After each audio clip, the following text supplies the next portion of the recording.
recording for anyone who's unable to join us today.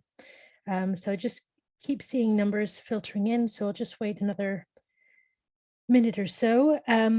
This is a Zoom webinar, so you have a couple of ways to interact with us during the session. You have a chat, which you can use kind of to say hello or chat amongst yourselves.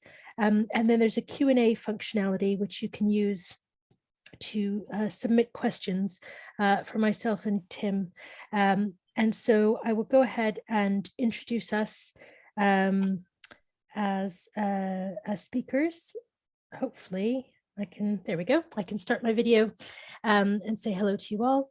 Hello everyone, and welcome to today's webinar about the forthcoming Hampshire and Isle of Wight Integrated Care System and how VCSE organisations can come together, form an alliance of sorts and engage with the ICS through all levels. So my name is Leah Campbell, and I am the Head of Charitable Services at Action Hampshire, and currently kind of acting as the default lead person from Action Hampshire on this piece of work for now. On the call with me today, I also have Tim Cooling, who I'll hand over to introduce himself. Hi Leah, can you hear me? Yes. Oh, hi Leah, sorry, it's my everything's frozen at my end, unfortunately. I can't get my video on either, so there might be something that needs toggling. But hello everybody, Tim Cooling, Head of Strategy at the Hampshire, Southampton, Isle of Wight Clinical Commissioning Group, with a particular lead role in working with the voluntary sector as we move through into an integrated care system and all the great stuff that will bring. So it will spring into life at some point. Thanks. Great, thanks so much. And we also have a few other Action Hampshire people on the call. We have Helena, who's our Senior Comms Officer, who'll be tweeting today. We had support organizing the event from Rosie, our office manager. We have a couple other participants, I think, from Action Hampshire. And we also have Kate. Do you want to introduce yourself? Oh, yes, sorry, I can't put my video on for some reason, but just I'm here to help on the Q&A bit as well, and yeah, really excited that we're doing this work around the integrated care system, and it's great to see so many names, familiar and otherwise, here today. Great. Well, apologies. It's probably my technical ineptitude that's led us to only me being able to share video, so apologies for that. But we will move ahead into the presentation. And so I will share my screen and jump straight in.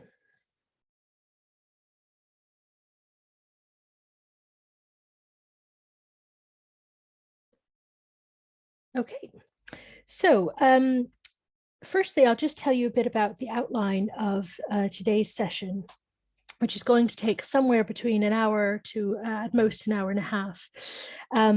So today we're going to first talk about what is an ICS and how is this kind of structure and system different to what we have now, what we've had recently in the NHS, and how this will look in Hampshire and the Isle of Wight. Then we're going to talk a bit about the role of VCSE organisations and how they can engage with the ICS at different levels. And this formation of what's called a VCSE alliance or engagement group, and what that could look like, looking at some examples from elsewhere in the country as well. Then we'll have space for your questions. So as I was mentioning, as people started to come in, there's a Q&A function you can use to ask any questions for Tim or me or Kate. You can use that, and you should be able to kind of upvote for other questions that people have submitted as well. And then there's also a chat box, which you can use for more kind of informal chatting amongst yourself as an audience. And then after the Q&A, we'll touch briefly on some kind of next steps in terms of how you might be able to get involved and solicit some of your ideas. There'll be a little poll and a Jamboard to solicit some of your thoughts as well. So moving straight into the presentation. to start kind of explaining integrated care systems, here's a few points that I thought might be helpful. So across the country, there are going to be 42 of these integrated care systems. So we are one of 42, and the integrated care system brings together across that, the kind of defined area of each system. For us, that's Hampshire and the Isle of Wight, including Portsmouth and Southampton, though not including a small part of the north part of Hampshire, which is part of Frimley. We'll come back to that later. So that's our kind of whole system. And within that, we have multiple places, which are the places that I just mentioned within our system. And then we also have neighborhood level primary care networks. And the aims of integrated care systems, you can see on there on the right. So it's to engage with local communities, collaborate in the performance of its functions, integrate care and delivery, and improve the health and well-being of residents. So I thought it would be helpful to show you a bit of a video from the NHS themselves about how or what these ICSs should be. And unfortunately, the play button isn't coming up. So I'm going to go to my plan B, which is to pull up the video in my other window. So I just have to close the slides to do this. Bear with me, everyone. So I'll just open the video directly, and then everyone can see from there.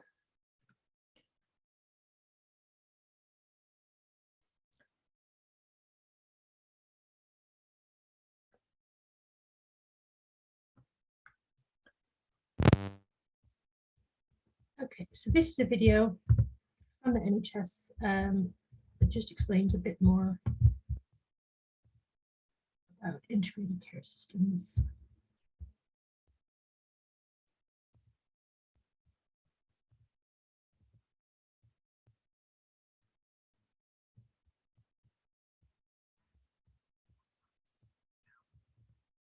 Support they need without having to overcome the barriers that exist between different parts of our health and care system. For example, between health and social care.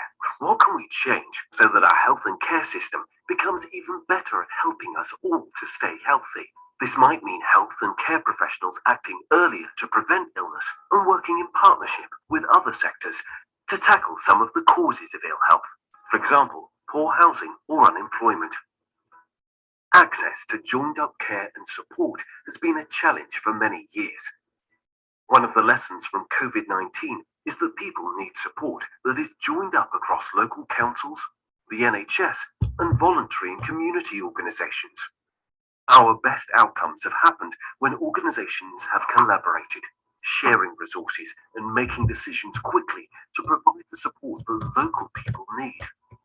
Deeper collaboration between the NHS and local councils is already becoming a reality across many parts of England. We are creating 42 health and care systems across the country, known as integrated care systems. They bring together professionals from a broad range of organisations to find and deliver the best way to support people in their local communities. They are joining up budgets, which means they can invest in services to meet the specific needs of the places they serve. Practical improvements have been made to people's lives, thanks to more convenient and personalised care and closer coordination of different services. During the COVID-19 pandemic, GPs, councils and charities joined forces to help quickly identify and support those at greater risk from the virus. People sleeping rough were given good accommodation with care and support around the clock. And hospitals worked together, sharing staff and resources so that everyone could get the help and care they needed. Integrated care systems will embed collaboration and help the NHS and local councils respond to the challenges we face beyond COVID. We want to make them as strong and effective as possible in every part of England. As needs change, with more people living into older age and with long-term conditions, we will need to continue to adapt the way we organise care. And by working as partners with a shared ambition to help our communities thrive, we achieve the best for everyone.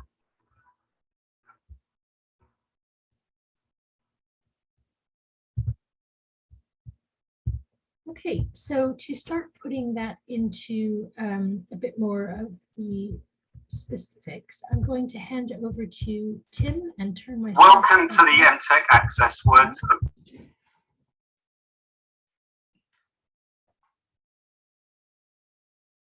Cool. Hi, Leah. You still there?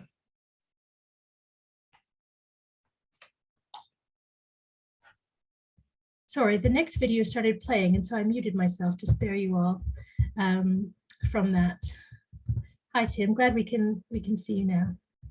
Yes, here I am. So, are you able to carry on with the presentation there? Yes. So, yeah, the video there is quite helpful, sort of introduction. It's a little bit sort of motherhood and apple pie, I suppose, in terms of yes, absolutely, integrated care is the way forward. Many people on this call will know that has always been the ambition between services, and actually making it work in practice is actually really, really hard. So I'm not wanting to come and sugarcoat anything to do around ICSs. The reality of it is that integrated care systems will consist of a number of organisations across health, social care, voluntary sector, and actually wherever we come together, there's going to be things that we'll need to work through. There's going to be challenges. There's going to we're going to have to sort of rub up against each other and kind of knock off each other's edges a bit. So while some of the national stuff that comes down around integrated system, all this is, this is going to solve everything, this is going to be so great, we're all going to live in harmony. I think the reality of it is that this is going to be quite a long journey for all of us, and as we mature as a system, I think those relationships will get better and better, and we'll see some real change. But that's sort of my sort of opening sort of observation on it, really. So in terms of what we're looking at here, or on the structure, this is a national diagram that's been produced by the King's Fund to show people what your average integrated care system components would look like. And it's very oversimplified. That systems vary in their complexity and in their geography, but the core building blocks are here. So we have NHS England at the very sort of top of this chart. There are regulatory body and performance managers as a system. Underneath that, what you have at the moment is clinical commissioning groups that came around about 10 years ago. And in Hampshire and the Isle of Wight, we had a number of clinical commissioning groups that were quite small organisations on a very sort of local footprint, locally led, getting into the local issues. But the new legislation that's come through Parliament is dissolving all the clinical commissioning groups effective from July. It was supposed to be April this year, but because of the pandemic, they've moved the timetable a little bit. So from 1st of July, CCGs will go and ICSs will be the new statutory regulatory body for health and social care across Hampshire and the Isle of Wight. And for us in Hampshire and Isle, that is the entire Hampshire and Isle of Wight footprint, which is an important point to note, because of course many people will be maybe used to dealing with a clinical commissioning group on a city footprint, Southampton, Portsmouth, Isle of Wight, or up in the north of the patch, or west, which sort of covers the New Forest area, and all of that's going, and we're going to be one organisation but with local teams, sort of very much still focused at the local level.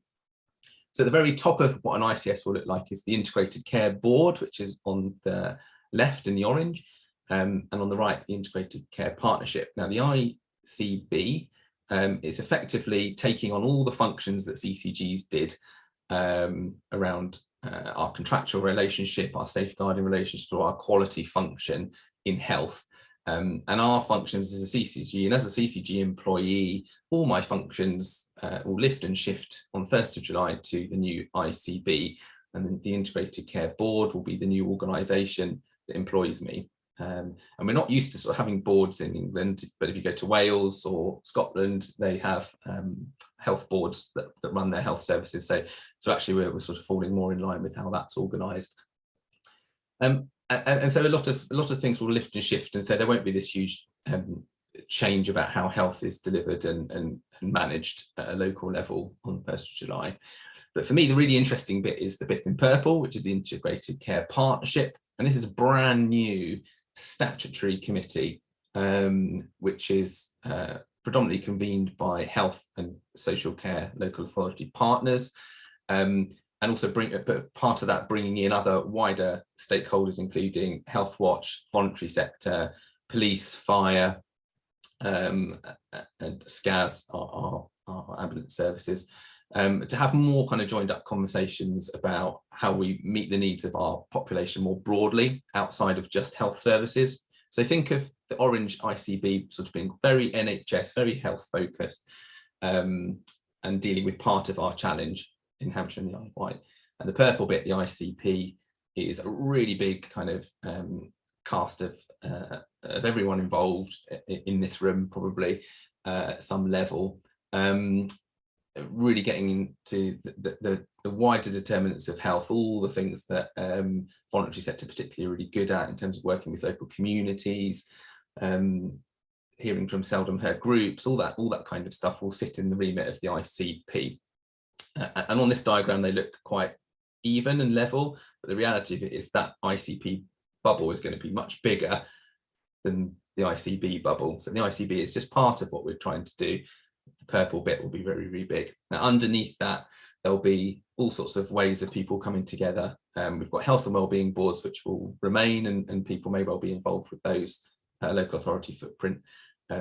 We've got provider collaboratives, which are, from a health perspective, hospitals and community trusts coming together to deal with shared issues around workforce and quality. And then as we come down through the sort of the levels within the ICS, there'll be place, which is going to be sort of our local authority footprints, and then neighbourhood, which is right down the grassroots level with primary care networks. And it says primary care networks there because it's a very health driven slide, but we know that neighbourhoods are more than just primary care networks. That's all of that kind of work that happens in communities at a local level. So that's very high level national picture. For us, on the next slide, is a bit more about how it might look for us in Hampshire and the Isle of Wight, which is that we still got the ICP and the ICB at the top of our integrated care system, and collectively they make the integrated care system. And all of our existing bodies and programs of work will feed up ultimately into those two things, and those two bodies will need to talk to each other. For us locally, we have in the middle of that diagram local delivery systems, and they are probably they'll be the legacy of what clinical commissioning groups were, which were people wrapped around acute hospitals in particular, because we've got a lot of acute hospitals in Hampshire and the Isle of Wight. So most of the staff in our organisation are geographically focused around a particular area, and we've listed them there. They're the Isle of Wight, North and Mid Hampshire, which covers Basingstoke and Winchester hospitals, Portsmouth South East, that covers Portsmouth, and the Southampton, the South West, New Forest, which obviously cover Southampton. So those are our local delivery systems, and we're still going to keep hold of those for now, because lots of our assurance and lots of our quality around acute trusts happens with the people doing that work. So they will sit alongside our place-based partnerships, which is what we said about local authority footprints, and people already work together in various ways across both of those different systems. Some people working on health and wellbeing, board work and the wider determinants of health. And the trick for us as a system will be, how do we get both place-based partnerships, which are very much local authority driven, and our local delivery systems, which are health focused, to talk to each other, to interface, and to work together more better in the future. And we've got an opportunity now with our organisational footprint changing to the whole of Hampshire and the Isle of Wight to get some of that equity across the patch, where there's been different approaches that have been a bit clumsy, where health in particular has been accused of sort of tripping over itself, applying very different ways of doing things in different parts of our patch. and levelling up kind of areas where we know we need to put more investment or we need to focus the inequalities agenda on. So it's all quite, it's all very new. We're going through a process of organisational change, and all of that will bed down over the next 6 months or so. So that's a bit of a very high level overview of what an integrated care system is. And I know Leah's going to talk a bit more about the timeline and how the voluntary sector can play into this new model going forward. Absolutely. Thanks, Tim. Yeah, so we're now going to wrap up the kind of generic bits about the ICSs and start talking about the VCSE sector. But just to kind of reiterate something that Tim shared in terms of the timeline. So this kind of move to integrated care systems has been part of the NHS long-term plan for a while, and it according to this document where I got a couple of the diagrams, and they have quite a good explainer from the King's Fund. The kind of structure and model for ICS is built on STPs, which were introduced around 2016 or so. So it's been a long time coming, this new shift. But as Tim mentioned, it will, in terms of a statutory sense, it will launch in July now, which has moved from April. So that's a bit of the kind of timeline of the ICS in general. And as I mentioned, we'll talk a bit about the specifics of what the timeline for us working on this here has been towards the end of the event. So moving into the VCSE sector, the kind of main headline and something that is I think new and gives us a lot of hope in the sector is that the guidance about setting up these integrated care systems has in it these elements about the need for VCSE organizations to be thoroughly embedded from a system level. And so that's in the very guidance of setting these up. So this is the quote from the ICS design framework that you see there. And the really good thing about that is that because of that, we have support from NHS England to develop what's being called a VCSE alliance or engagement group or leadership group. Different areas who are on this journey have called it different things. One of the things we need to do is come up with a name for ourselves. That's on the to-do list somewhere. But this means that we have this support from NHS England. And so what that means is that we have a pot of money for this development period, which was going to be April, now goes till July. We also have a consultant who has been supporting various ICSs over the last couple of years and who is now supporting us in facilitating some events. And we also have access to kind of nationwide information sessions that are bringing all the different ICS areas together to look at different ideas and concepts that are going to be useful on this journey. So out of the 42 ICS areas that there are going to be, about half of them got support earlier than us to develop their VCSE alliance or equivalent. So the good thing about that is that we have 19 different examples to draw on that are more along in this process than we are. And then there's 23, including us, which are newly in development, which started working on this only a few months ago. And so that's the group that we're in. And as a cohort, as I mentioned, together we're getting support and development assistance from NHS England and the consultants who are provided through NAVCA, who are the organization that NHS England contracted to support us with this.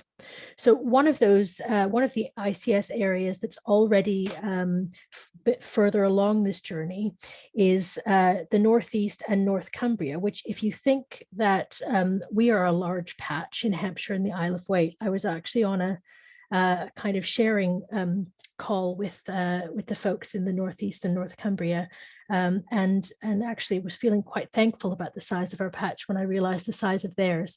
But I mentioned them because I am finding a way to transition to a second second and final video that I want to share with you now, which was produced by the North East and North Cumbria ICS, that talks about their kind of early steps in coming up with a VCSE kind of engagement for the ICS. So it's only 4 minutes long, and there are a couple of slides that focus on the Northeast and North Cumbria. Obviously, those don't apply, but everything else is very relevant. So I thought it was still helpful.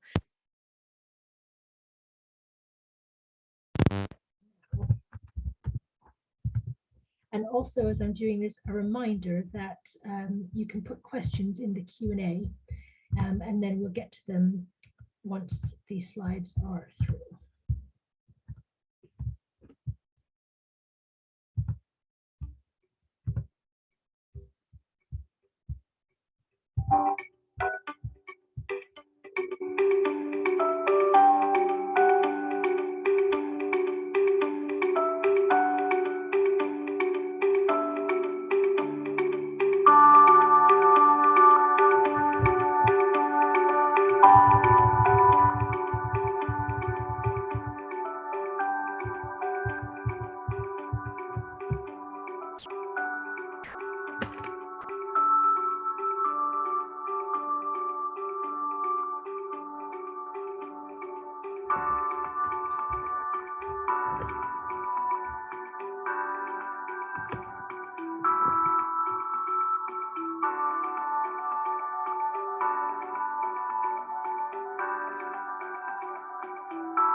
Okay, so that's the end of the videos, promise.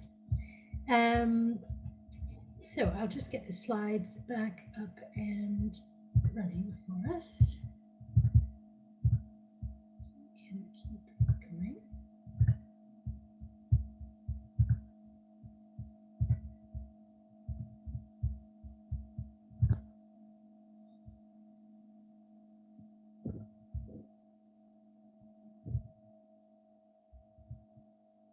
So here we have some of the potential ways that the VCSE sector can get involved, get engaged with ICS. So some of these Tim kind of referred to when he was going through the diagram. So we can get involved as a sector in governance and decision-making arrangements.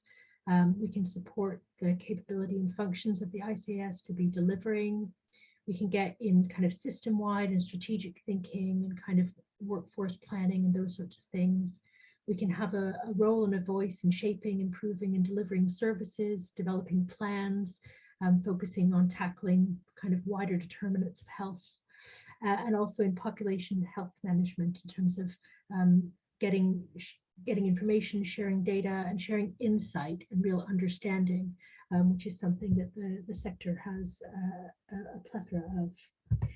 So how that looks, to go back to the kind of separation in the diagrams of kind of system, place, and the neighborhoods. This is a slide that I've stolen from the one that I received from NHS England that kind of explains some of how this might look. So we have at neighborhood level, this is some of the stuff that is, you know, already happening. Social prescribing, population health management, community development, and then at place level, in strategic representation, in capturing information, in supporting delivery and design, and also reaching different groups of people and communities. And then we have the system, which is the kind of level of engagement and representation that we don't have access to right now, but we will do with this new ICS structure, is being involved in those kind of system-wide discussions, the strategic thinking around governance transformation, strategic planning, and also things like long-term plans, provider collaboratives, and also looking at kind of good practice. And that makes me think of, you know, the real opportunity here of identifying something that's working really well at one neighborhood or one place and being able to kind of have a place to channel that through to other areas, or identifying, you know, an area that is struggling in some way and being able to refer to others that are working. Leah, it's Tim. Could you just advance the slide deck? Is that okay? We're seeing slide 9. I think we need to be on slide 10.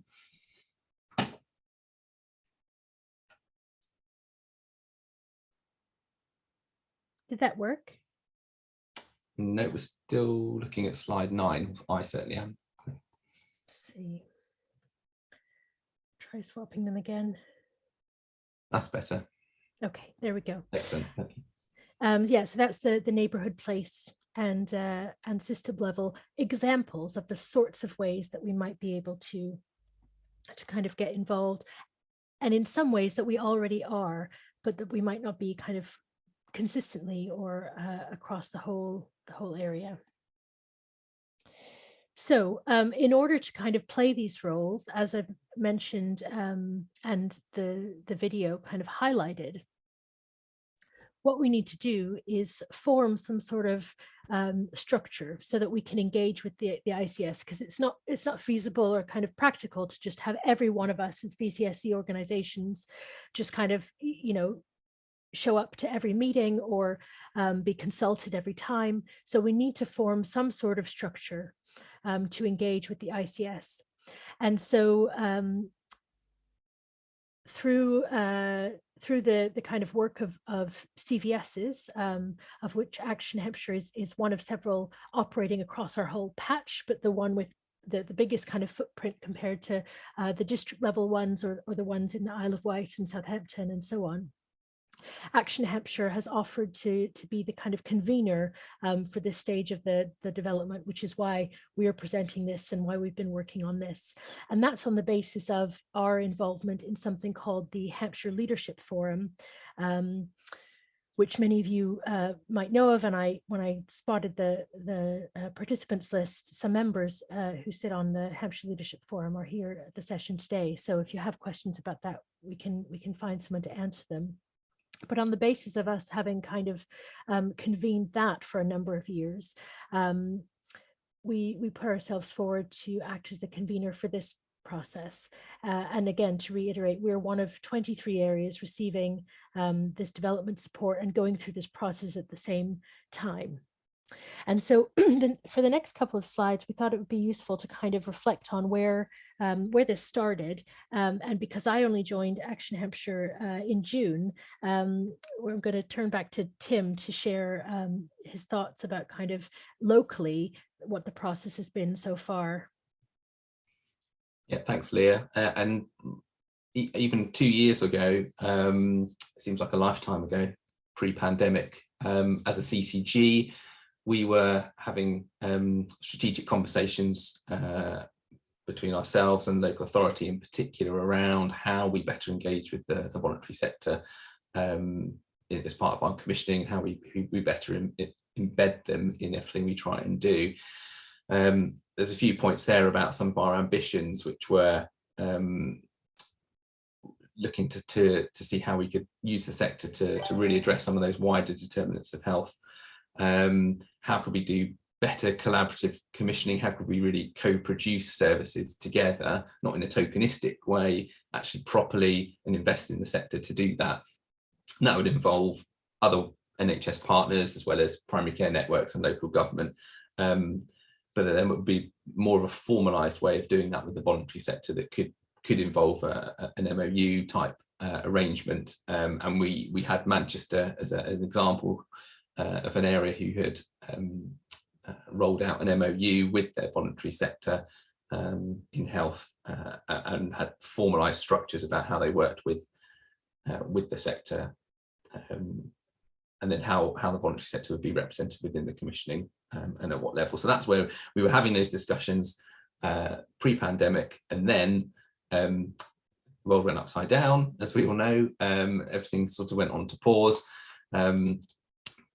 in terms of those sort of very strategic conversations, but we were already having a discussion with Action Hampshire about how we might bring the sector together in a different way. Health started attending the Leadership Forum that Leah's made reference to. And what's been really great over the last 20 months or so is that the voluntary sector have been able to really step up and support in the response to COVID. And we've seen that through support through the vaccination programme. We've seen it through assisting discharge home from hospital. We've seen all of those wraparound services that people have been able to put into people's homes and just to keep people well and safe in the community.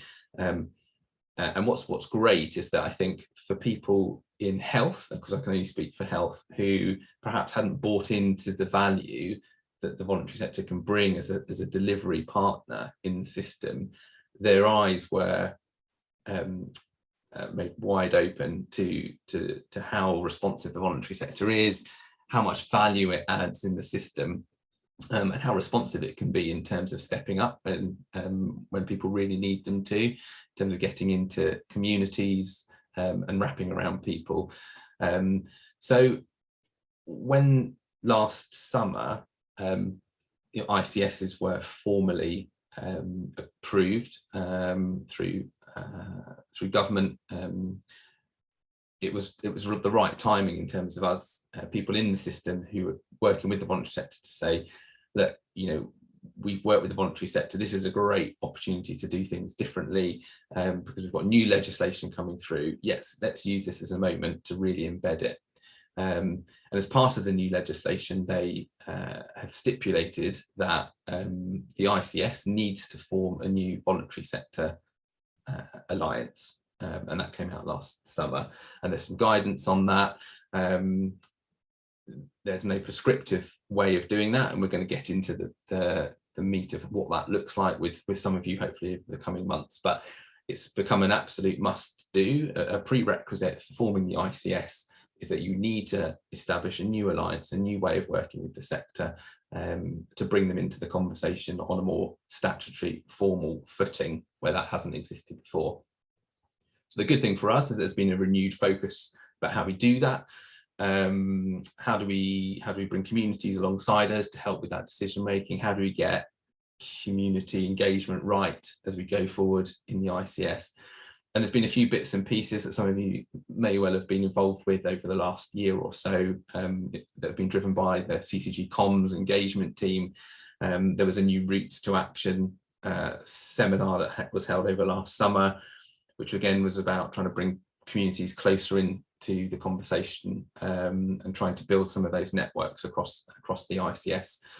And some of you may well be involved in the solutions group that was set up as a result of that, which is a bit of an advisory sounding board panel to start shaping some of the discussions around how we get good community engagement across the patch. And if people want to be part of that, don't know anything about it, then please do get in contact with me after this. Happy to share. So we've moved from a position of having the ambition, perhaps not the will, locally to really get it off the ground. Legislation has mandated that we need to operate in a different way. Those of us who are in the health service who see the value of this are lobbying hard to get the voluntary sector represented at every level within the forthcoming ICS, and to ensure that it's funded appropriately, and that there are other developmental opportunities for the sector, including system leadership development, thinking about how we can bring people alongside us in terms of our commissioning going forward. So like I say, all of this comes with the caveat of I don't pretend that any of this is going to be plain sailing, and I think it's important that we get mature enough to be able to challenge each other, and I fully expect voluntary sector colleagues to challenge health and social care partners about how we're commissioning our services, to hold a mirror up to us where we feel that we're not getting it right, and where we can improve things for patients and citizens. So yeah, it's exciting times. Back to you, Liv. Thanks, Tim.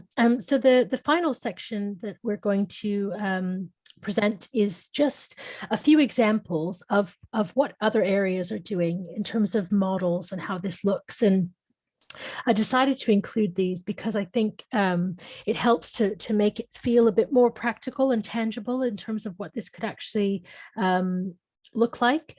So I've got 3 models I'm going to show you, but Tim and I both attended a workshop last week, which I think there was 8 different models that out of the 19 that were shared with us. And the headline that I walked away with from that is that it's not about looking at, the list of models other people have done and choosing one and then trying to fit our area and our unique kind of patch into that. It's about figuring out what we need and then looking to see what we can take from different models to build the model that's going to work for us. But nevertheless, I think it might just help just to make this a bit tangible, to start thinking about how this sort of alliance or group might work. So this is the first model, which is one that NHS England, I think, came up with.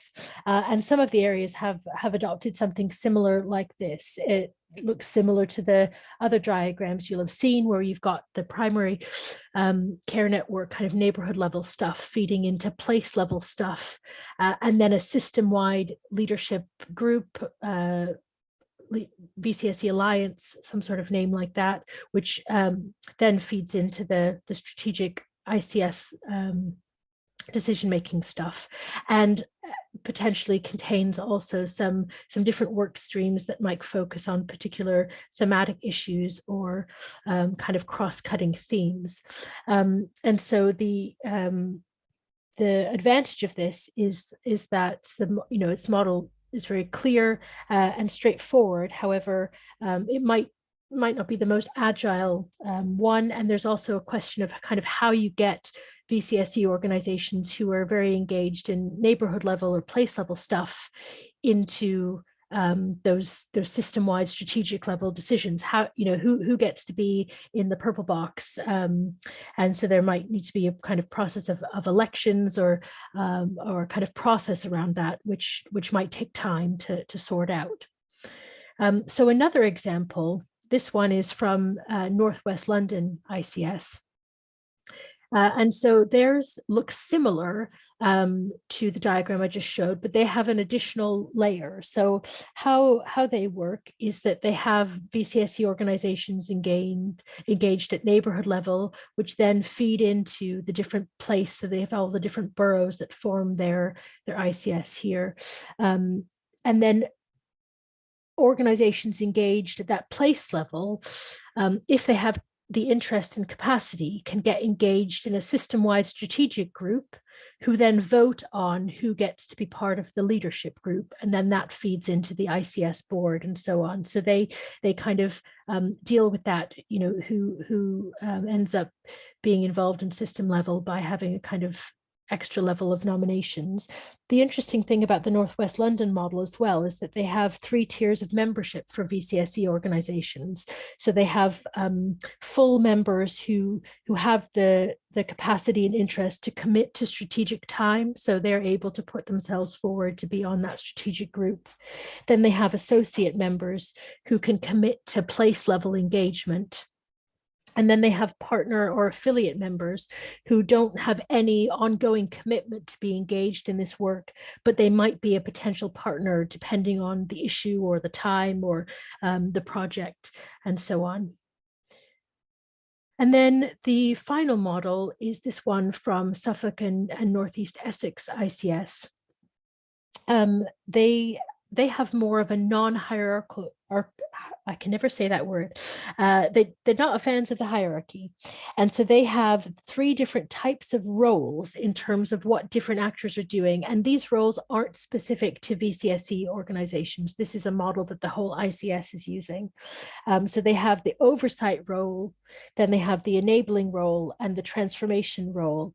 And so you see the kind of VCSE sector there, which kind of falls into both the transformation and the oversight role and is plugged in to various pieces there.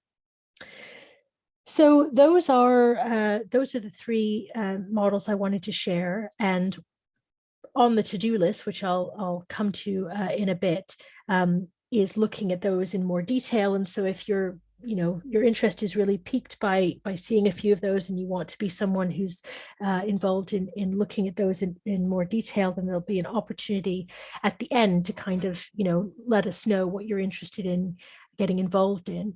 But for now, Tim and I have been, and mostly me, have been talking at you for almost an hour, and we have had a number of questions come in. I have been trying to jot down the ones that came into the chat box. So we'll switch to the Q&A portion for now, and go through some of those questions, and then we'll come back to, after those questions, to the kind of next steps and how you can get engaged. So if you have any questions you've been saving up, please do pop them into the Q&A. And for now, I'll stop sharing so we can see our faces more clearly. But we had a couple of questions that I might turn to you, Tim, about. There was a couple about commissioning, and I think you did have a kind of answer in the chat box, but I don't know, especially for the recording, who won't have access to that, or if there's anything you wanted to elaborate. If you just wanted to touch on kind of how, will commissioning look any different, at what level it will happen, and those sorts of things. Yeah, and yeah, thanks for the question, because it's a really important one. I guess the first thing to say is we are, as an organisation, going through a process of change. People are going to be affected by that. So this is not all going to resolve itself over the summer, by the summer. And this is us trying to get our house in order in health. And one of the things that we know that we need to do better at is to face our communities better.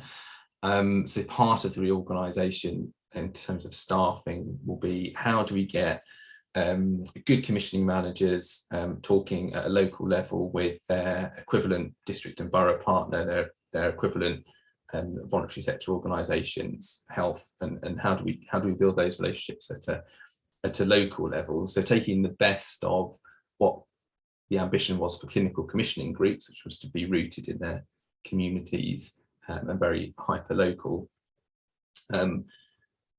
So yeah, getting the best of that, but then having the opportunity to then scale up those conversations and make big changes across the system where that's the right thing to do, and it won't be the right thing to do in the majority of cases.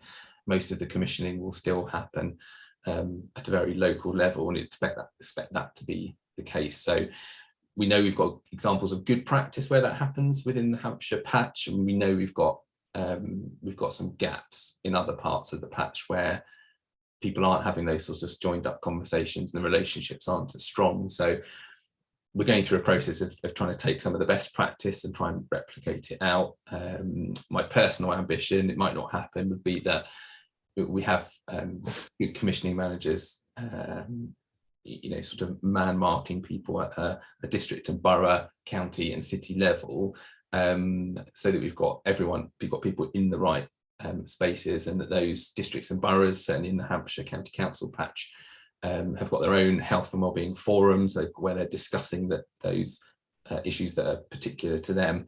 But that, referring back to Leah's model of what happens at a neighbourhood and a place and a system, there are strengthened communication channels between what happens at each place, because I think the reality of it is that decisions get made in silos all over the place at the moment, and there's no way of bringing all of that together and getting that read across. So some of the architecture will sort all of that out, but I do always come back to the importance of relationships, because actually all of this only happens where people understand each other's worlds, they're having those conversations about real issues at a local level, and so that's the stuff we need to really work on. So, and of course, when we talk about commissioning, every service is very different. So, but the principle of subsidiarity and doing things as close to communities as possible is one that the ICS definitely wants to adopt. So it's not about taking away any of that from a local level and putting it all into the centre and doing things once, because that's not the right way of doing it. There will be a number of things that we'll try and do once across the system because it makes sense. But you'll still see a lot of different ways of working within the patch, and of course, hopefully, we can take the best practice and move it around. Great, thanks, Tim. I would say a number of the questions are coming in for you, but to save you a bit of breath, I will try and answer one myself. Somebody asked about whether there's an opportunity in creating this alliance for joint leadership training for VCSE organizations, and that's something that the support offer from NHS England and the NAVCA consultants has touched on. There's also another group that NHS England has commissioned. I think they're called the Leadership Academy or the Leadership Group. It's one of those, and they'll be starting a piece of work that is supporting the VCSE organizations involved in these alliances, but also working with the ICS leaders, the people like Tim, and providing opportunities for some joint leadership training across VCSEs and ICS colleagues as well, because there's kind of two levels to this, or two sides to it, and we're doing them in parallel, which has its pros and cons. Tim and I have talked about this before. As VCSE organizations, we are coming together and figuring out, a structure and a way of working together over this very large area, and lots of differences and variations across sizes of organizations and interests of organizations.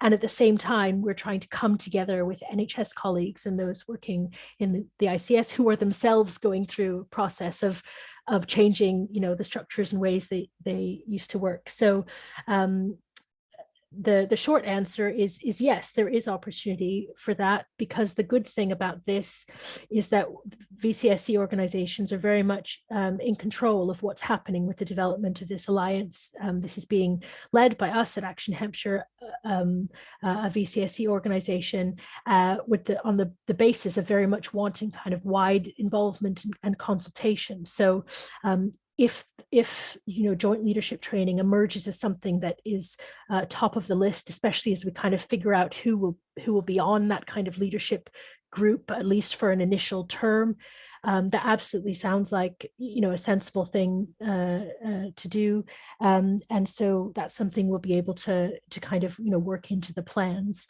So it's those sorts of ideas in terms of what's needed that I'll also come back to everyone to suggest later on.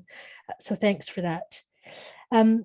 Tim, there was also a question about linking to other ICS areas. Obviously, we have the unique case for us of Frimley, which has somehow been, although I think it's less confusing for us than it is for the folks in Frimley who cover, however many counties and a different sort of patch. But has there been any talk amongst, our ICS about engaging with others, because we know, as the person who asked this question said, that people don't live according to the boundaries that, the councils or the NHS, sets for their lives. And so how will the ICSs interact with each other? Yeah, and it's a great point, and was raised very early on in those conversations around where ICS boundaries should fall.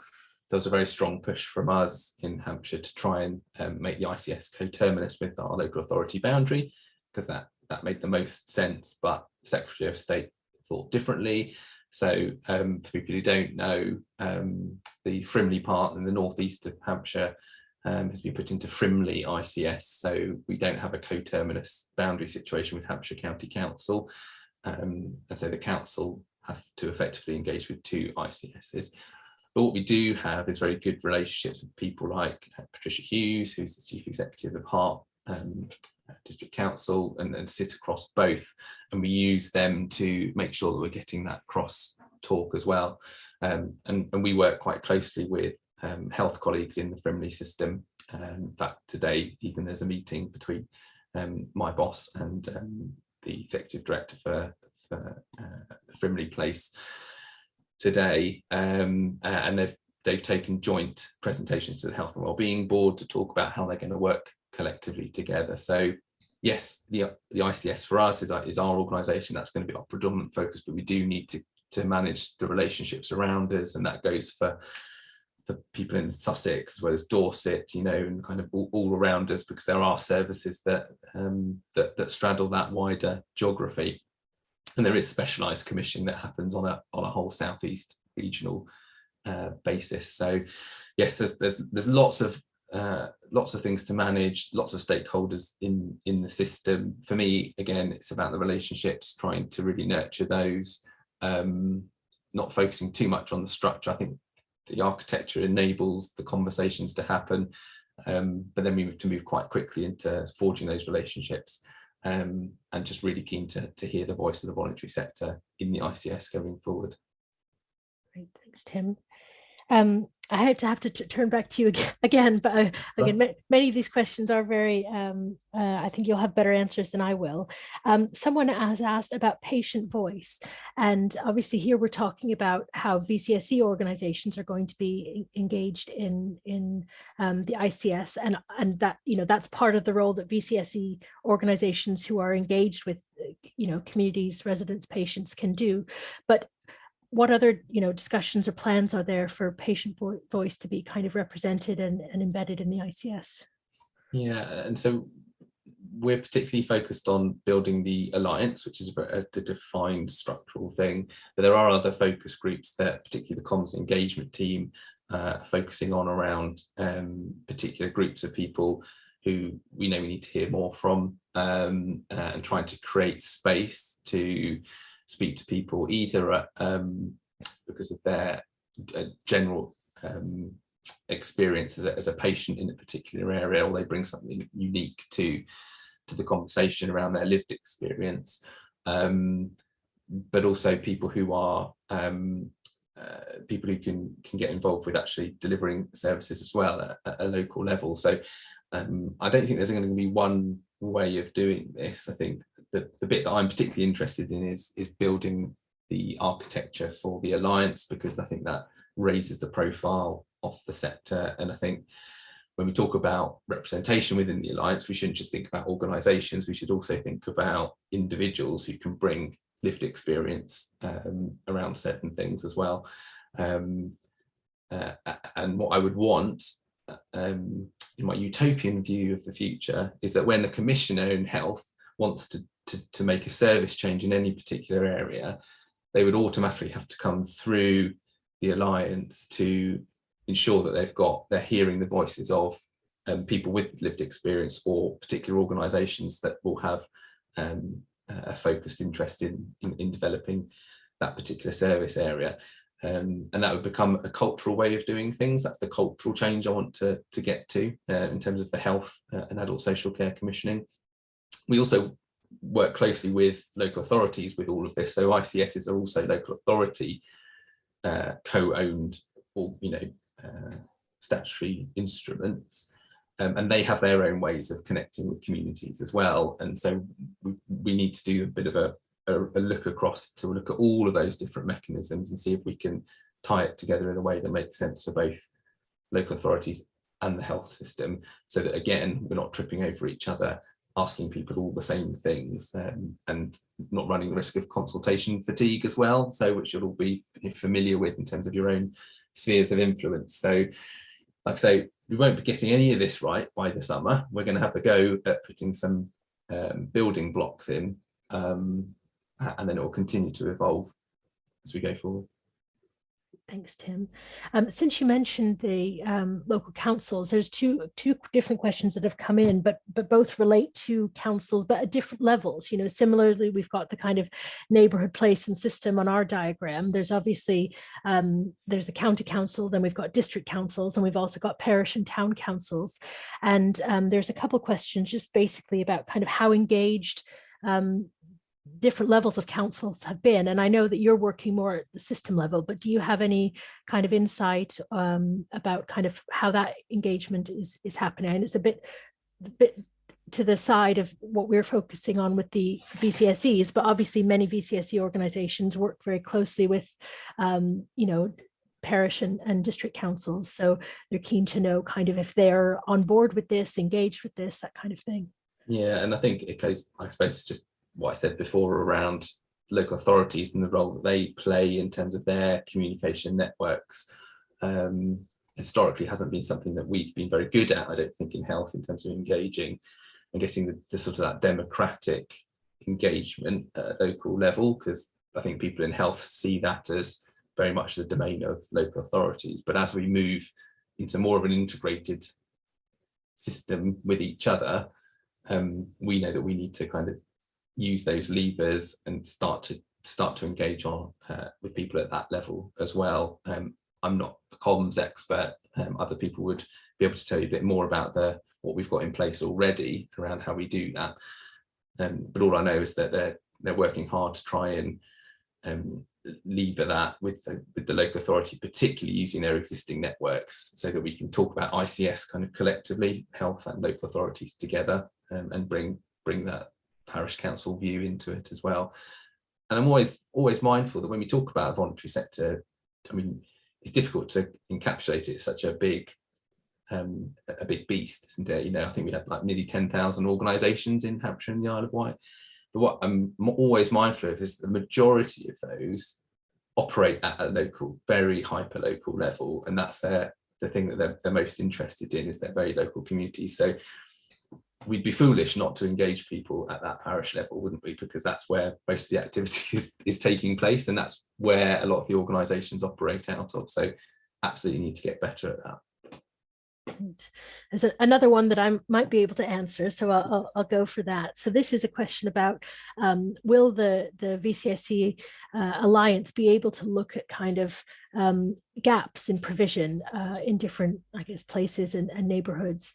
And I think my vision for how this will look is that we'll be able to kind of have a really good sense of what VCSE engagement there is at the moment, because again, this isn't about kind of recreating things that already exist. There's lots of great engagement with NHS actors and on health and social care across the whole system. It's about being able to kind of knit it all together and have a view of it. So it's initially an exercise of not necessarily mapping, but just becoming aware of the existing engagement, and then naturally comes from that looking at where there are particularly strong examples, where there are particular gaps, what's working really well, what isn't, what has worked in the past that's now gone, and all of those things I think relate to the sector improving how it's kind of joined up, and also us being able to advocate as a sector for,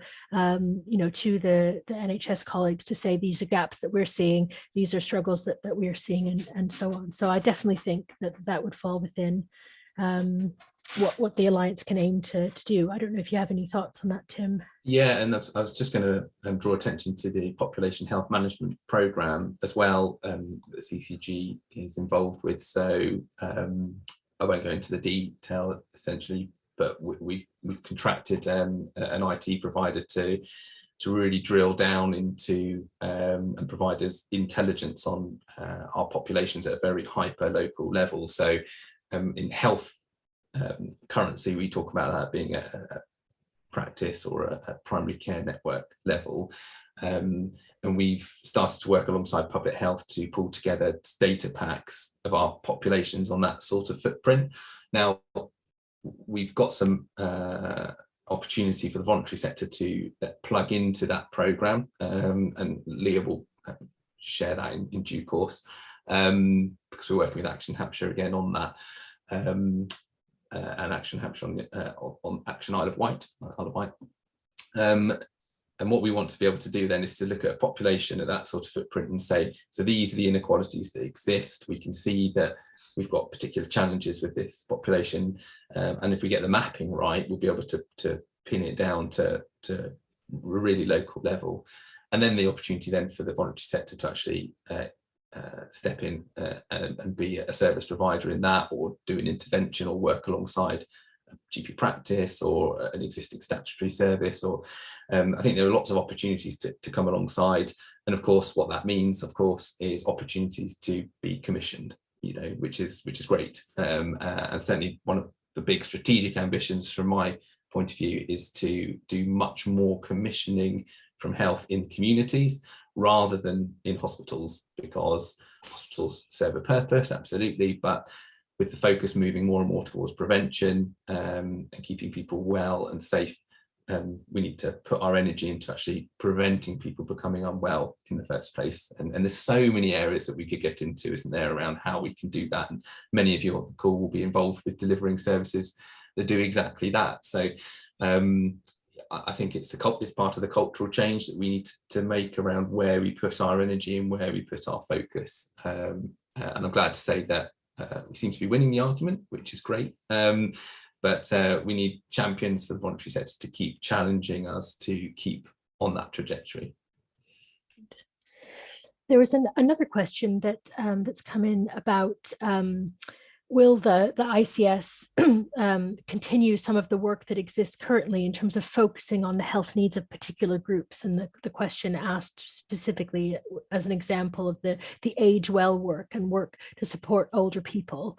I don't know if you want to touch on that.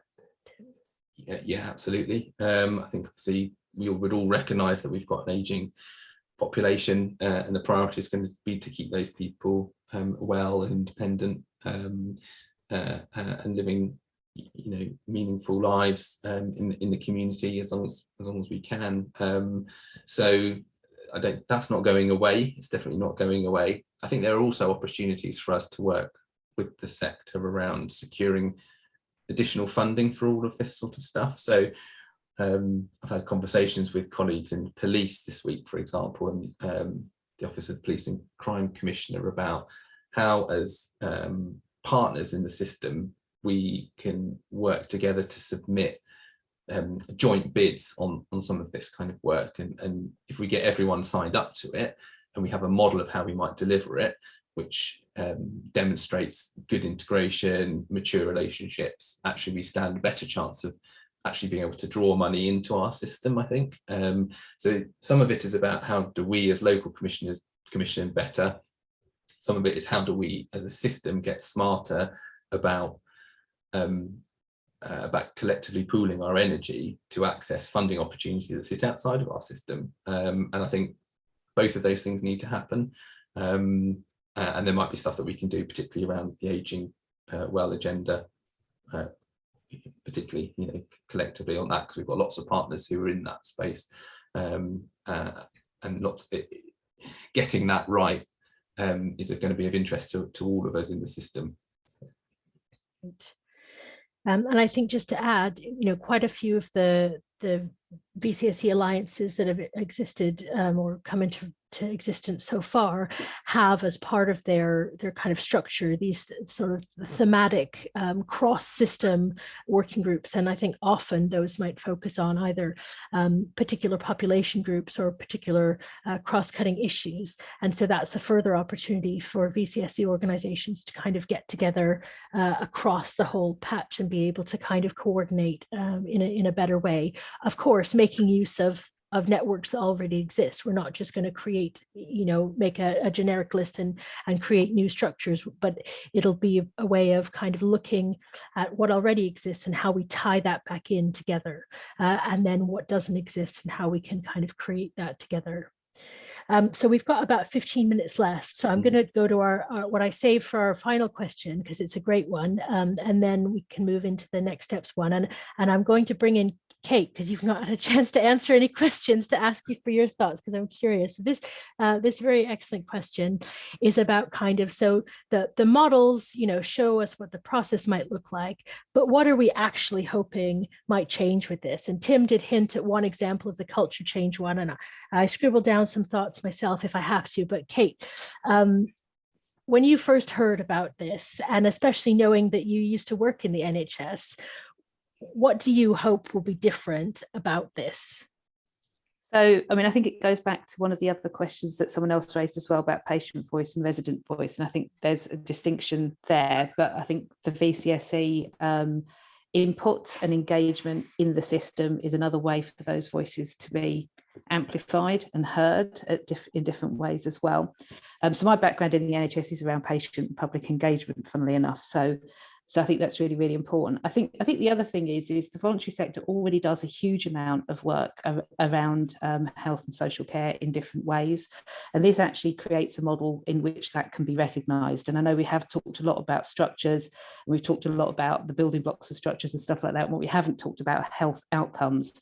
And one of the things that I really do think from working through this, and some of it is structural at the beginning, and I think that's one of the messages I would have, is bear with us, because actually the prize at the end of that is investment in communities through investment in the VCSE sector as well. And by that I mean not just people who are patients, but our own volunteers, for example, as well. And we know that people who are volunteering, are active in their communities, are less likely to have poorer health outcomes, are more likely to be socially engaged, and the health benefits that come from that as well. So I think it's an investment and a focus back into communities, which is where health is created and maintained, and not just on hospitals and primary and secondary care where things get fixed. This is, to me, is about pushing some of that investment, the money and the resources, but also where the work often happens, and that makes health and communities more sustainable. So that's my vision for it. But yes, we have to work at that, all of us. Thanks, Kate. Tim, do you want to add any other kind of ambitions, as well as the culture change one you mentioned? Well, yeah, the culture change, there's some of the real shoot for the moon stuff around people coming to the Alliance, as part of the co-production. I'd really like to see us move in health to a position of properly co-producing service change, doing things with people rather than to them. But like I started at the beginning, I'm under no illusion about how difficult some of this sort of stuff is, but the opportunity with the Alliance is to actually, probably for the first time, actually have a mechanism for health to talk to the sector collectively. And I think the reasons why some of that has possibly not happened in the past is because we never really had that vehicle, and people didn't sort of put time and energy into it. So if we can get this right and design it right, and as Kate says, it's not just about the architecture, it's all the outcomes that follow it. But if we can get the architecture right, then I think it gives us a good platform to build those relationships and actually to work on the cultural stuff, which we know is going to be more like years rather than the months. So I do see it as an opportunity. Do genuinely feel like it's a moment to do a bit of a reset, and I think we're pushing on an open door with health, particularly because of all the things that the sector has done over the last couple of years with the pandemic response.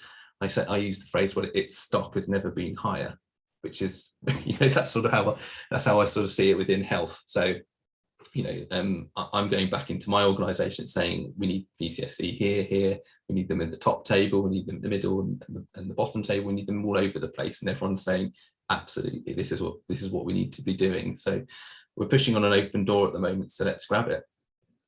Yeah. And just to add to that, I want to recognize kind of how lucky we are, I think, to have Tim and his colleagues that are so pro VCSE actors, because having met, again, been in rooms with the 41 others, that's not the case everywhere. There are some areas where, VCSE actors are coming together and saying, hey, we get to be part of your decision making now, and there's very much a locked door that is going to require kind of a battle ram to get down. And so that's one thing that we have, that's a really good thing to have, and we really appreciate. So a few final slides that I will just get up right now, just to focus on kind of what's happening, what we're doing in terms of putting this together, and how what the opportunities might be for everyone else to get involved. Every time I do this, it goes the wrong way. So let me just switch the views around so you don't see the tiny one. So this is our timeline. We received information about this plan in August, and this offer of support together after some consultation with other CVSs and the Hampshire Leadership Forum that I mentioned. Action Hampshire, co-signed by the ICS, put in the expression of interest to form this kind of development base. We had an initial workshop with a number of CVSs and some other organizations about kind of why, and talking about the purpose of coming together in December. And now we're having this event. So that's kind of where we are. And apologies, the text doesn't seem to have, the last bit of text hasn't made it on the slide there. What's coming next is more workshops, more task and finish groups, people coming together and talking about some of the next things on the to-do list, which is the next slide, and figuring out kind of how we're going to go forward, as well as then another period of kind of broader consultation and endorsement of this rough plan. So there's ways to get involved in different ways. This is a list of some of the things, for example, that we need to do. We need to have more consultation and engagement. We're doing that a bit today, although it's very one way. So we need to hear your voices a bit more. We need to figure out what capacity it's going to take to run this alliance beyond kind of April to July, which is what we have resourced at the moment. And that, based on the experiences of the other ICSs, is likely to include recruitment of one or more people to focus on this kind of coordination role of bringing the sector together. We need to look at what representation looks like in this structure and what that means in terms of things like compensation, but also the roles and responsibilities of people who are kind of wearing a representative hat, and what the process is for identifying those people, for other actors to feel trust and confidence in the actors that are holding those representative hats, and a process for changing the people in those representative roles if it's not working out. We need to agree a leadership model and a structure for the alliance or the engagement group, or whatever we're calling ourselves. We need to establish the MOU that Tim mentioned. We need to figure out the resourcing. We need to engage more with Frimley, which is something that we talked about a bit. So those are some of the sorts of things that we know we have to do. There's lots more. So this is when I'm going to ask you at what level you want to be involved. There are opportunities. You might think, I saw that task list. There's something that I know that wasn't on there that you need to do. I don't necessarily want to do it, but I know someone needs to. You might want to suggest that to us. You might want to get involved in helping us figure out one of those tasks. Maybe you have been involved in a a previous piece of work about representation or about leadership models, and you think that's going to be really relevant and I want to share that. Or you might have a really great example of something at place or neighborhood level that you think needs to be cascaded as we're looking at this kind of system level structure. So very quickly, I'm going to do two things. The first is take the pulse. So I want you to answer the poll that's up on the screen now, which is basically agreeing with one of these statements. This is non-binding. It doesn't mean if you pick the very engaged one that you've then signed up to, do 20 hours a week on this for the next 6 months or anything. It's just a little indication. Do you want to be really involved? Do you want to come to future workshops? Spend time on a task and finish group? Do you have the desire and the capacity to be really engaged in this? Or maybe you're not wanting to kind of be really involved, but you do have some things that you definitely want us to answer or know about. So you kind of want a way to feed in your opinion, but not to be doing the doing yourself. Or the third option is that you don't really want to be involved anymore with the development of this. You're just happy to know it's going to be developed. And then once it exists, then you might want to be involved with it once it's kind of set up.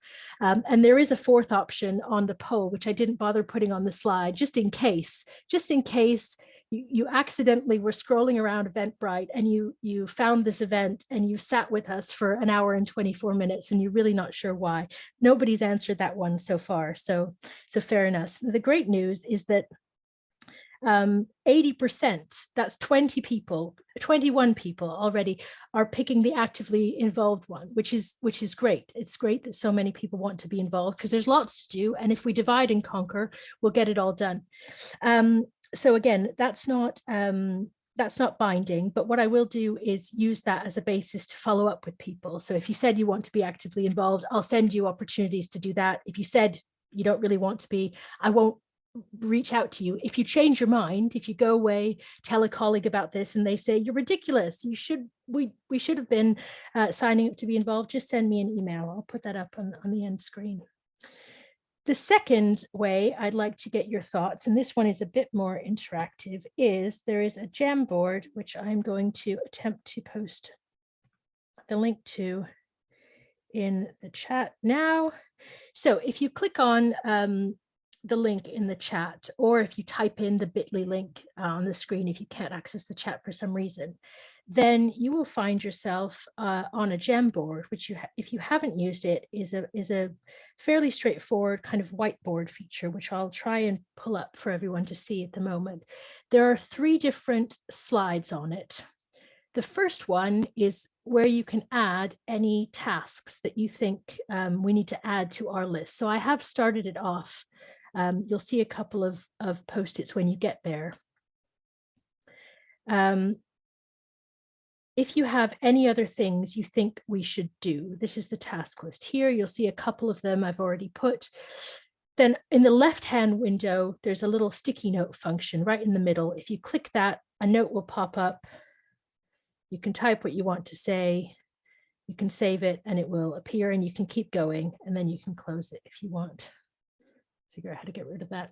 So if you have any tasks that you think you want to add to our list, anything that going through it, you think surely that they definitely need to figure out.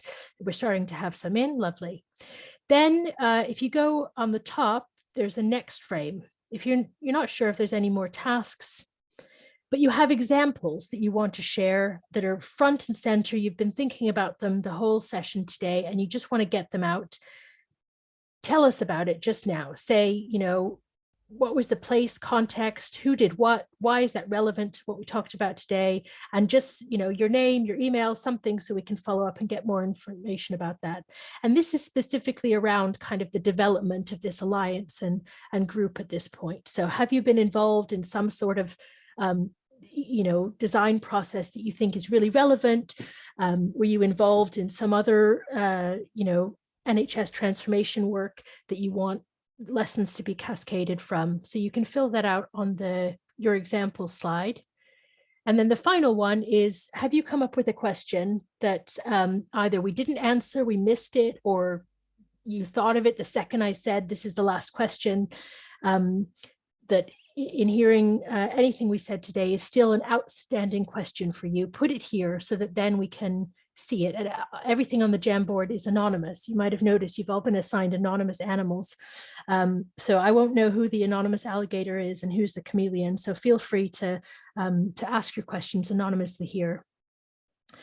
So those are the Jamboards, and I'll leave this up as well after the webinar for a few days so that we can get everyone's thoughts in.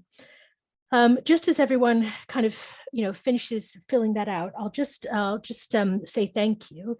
Thanks so much for, coming today. Thanks so much for Tim and sharing all of the things that you have. Thanks to my colleagues, Rosie, Helena, and Kate, especially for helping to organize today. There's going to be a survey that will pop up in a moment when you close the webinar. And that's got 3 questions on it, just to ask you what you thought of it and to share any more details about getting involved if you want to. And then I will be in touch based on, how you responded to the poll, what you say in the survey, and if you contact me. This is hopefully the slide that has my email address on it. And you'll also have, I think, Rosie's email from getting the information about the event. So you can get in touch with us and be more involved in this work. So somehow we've ended up on the very last minute. Kate or Tim, do you want to say anything in closing? I've just popped in the chat. Thanks for organising, guys, and for everyone who's given up their time this afternoon. It's an interesting few months, I think. We've got a really good opportunity to reset how we work with each other, bring the voluntary sector in as co-partners, in the ICS. So think of yourself as a partner in the ICS alongside health, alongside local authorities. The trick now for us is how do we then position that in a way that makes sense and the sector's voice is heard, can't be ignored. Thanks so much. Thanks, Tim. Yeah, no, thanks from myself as well, and Leah, and all the work that's gone into this already. It is a lot of structural information, but I think there's lots of opportunities for people to get involved, and it's great to see so many organisations signing up. That's going to be great. Yeah, thanks again, everyone. As I mentioned, this was recorded, so we'll share that out in case you have colleagues you want to send it to, and hope you have a wonderful rest of your day. Great, thanks everyone.